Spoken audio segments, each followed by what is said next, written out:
국가 채무가 1109조라. 나라 국가는 텅텅 비었다. 이게 무슨 말일까요? 일단 말입니다. 이 지표를 먼저 보시면 눈에 탁 들어올 것입니다. 2023년이에요. 1월에서 11월까지 대한민국 국가 채무가 1109조 5천억 원입니다. 야, 이거 안 주네요. 저는 윤석열 정부가 들어오면 많은 사람들이 그렇게 생각을 했을 거예요. 국가 채무가 좀 줄어들지 않겠느냐 이렇게 말입니다. 2022년 1067조 7천억 원이었거든요. 그때 대비해 보면 이미 3.9%가 늘어났습니다.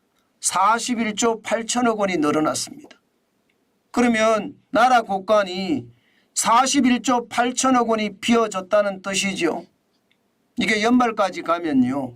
본예산 기준으로 봤을 때 1134조 4천억까지 늘어난다고 합니다. 야, 이거 어떻게 안 될까요? 나라 국간이 이렇게 텅텅텅 비어서 도대체 뭐를 할 수가 있을까요? 저는 나라가 빚이 많으면요. 돈의 씀씀이가 굉장히 인색해질 거라고 보거든요.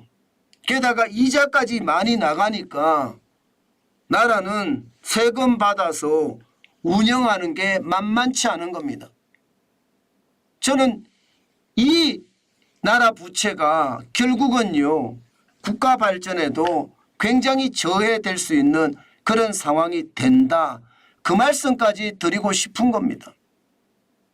실제로 말입니다, 여러분. 나라 부채를 보면 윤석열 정부 들어와서도요. 이게 뭐 획기적으로 변했다 이런 느낌은 못 가집니다. 긴축 정책을 한다 이렇게 이야기하고 경제 외치면서 뭐 대통령 비서실장도 경제 전문가, 국무총리도 경제 전문가 이렇게 경제와 관련된 사람들을 많이 내세웠지만 사실상은요. 부채를 줄이기는 역부족이다. 뭐 그렇게 이야기합니다. 워낙 문재인 정부 때 많이 뿌렸고요. 법으로 제도화해놨기 때문에 윤석열 정부가 어떻게 할 수 없는 것도 사실이다. 저는 그렇게 생각합니다. 여기에 경기 침체도 만만치 않잖아요. 경기 침체가 결국은 말입니다.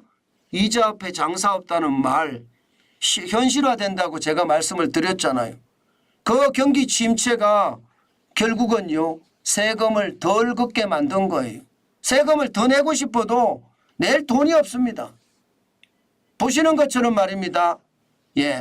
정부의 나라 살림 세금을 덜 내니까 예상은 말입니다. 올해 연간 58조 2천억 원의 적자가 난다.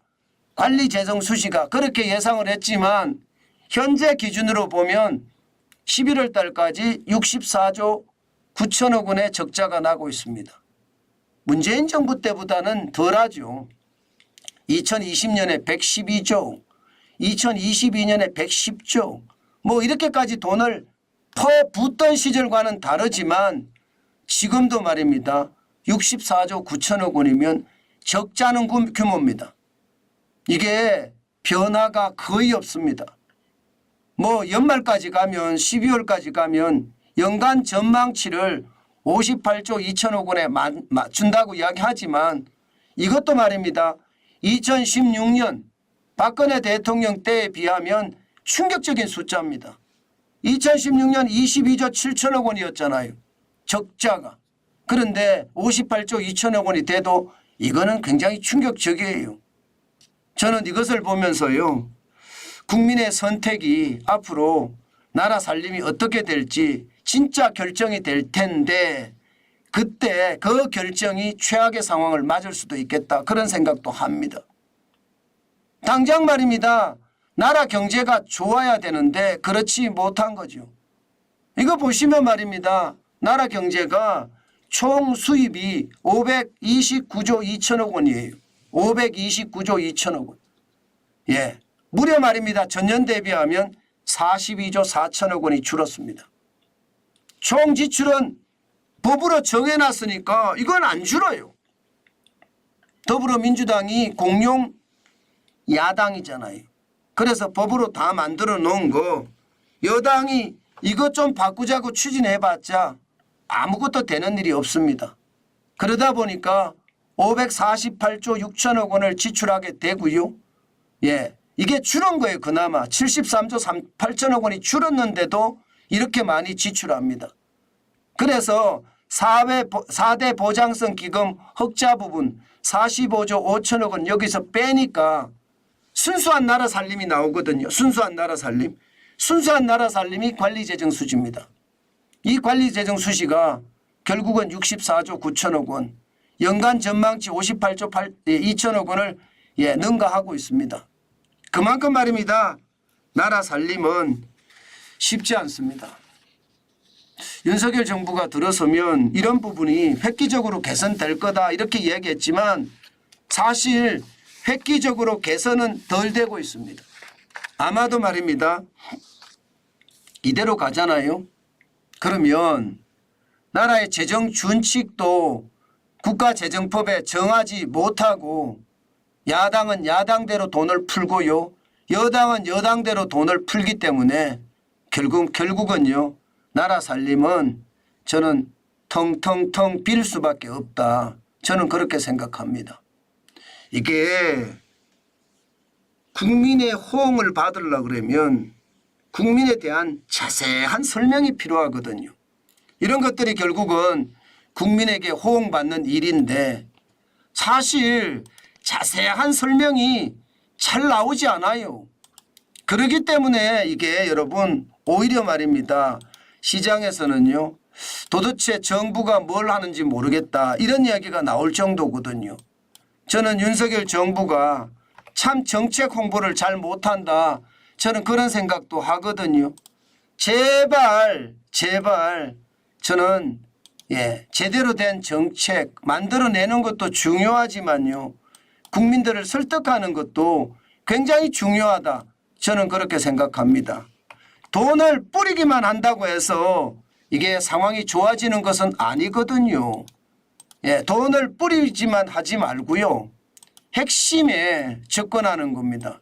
국민들에게 자세하게 설명하는 것. 이것도 굉장히 중요한 요소거든요. 저는 그런 것들을 보면 너무나 안타깝다 생각이 많이 듭니다. 제발 국민들을 설득하는 것. 저는 이걸 최우선으로 삼았으면 좋겠어요.